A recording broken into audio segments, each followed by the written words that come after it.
বড়দিন ছাড়া কেক খাওয়া যায় না? কে তোমাদের এসব কথা বলে গো? চলো আজ একটু চটজলদি কফি কেক বানানো যাক। কফি কেক বানানোর জন্য প্রথমে একটা সিলভার বাটিতে 1 কাপ মতন রিফাইন তেল দিয়ে দেবো। তার মধ্যে দিয়ে দেবো 250 গ্রাম মতন ডাস্ট করে রাখা চিনি গুঁড়ো। তারপর দিয়ে দিয়েছি 2টো ডিম, চিনির গুঁড়ো এবং তেল একসাথে মিক্স করার জন্য একটা চামচ ব্যবহার করা হয়েছে। সব কটা খুব সুন্দর করে মিক্স হয়ে গেলে ওর মধ্যে দিয়ে দেবো 1 চামচ মতন বেকিং পাউডার, 2 চামচ মতন কফি পাউডার, 1 কাপ মতন দুধ। তারপর ওর মধ্যে দিয়ে দেবো 2 কাপ মতন ময়দা।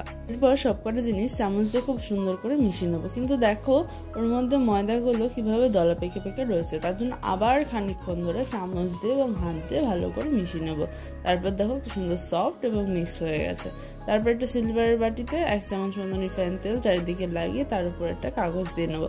তারপর আবার খানিকটা তেল দিয়ে ভালো করে লাগিয়ে তার উপর দিয়ে দেবো ওই কেকের ব্যাটারটা। তারপর একটা কড়াইয়ের মধ্যে 10 মিনিটের জন্য জল গরম করতে বসিয়ে রেখে দিয়েছিলাম। জল গরম হয়ে গেলে ওর মধ্যে ওই কেকের ব্যাটার দিয়ে 1 ঘন্টার জন্য স্টিমে রেখে দেবো।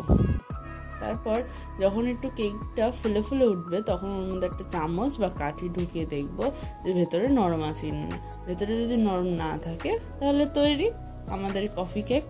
এটা অবশ্যই বাড়িতে ট্রাই করে দেখবে এবং কেমন হলো কমেন্ট সেকশনে কমেন্ট করে জানাবে।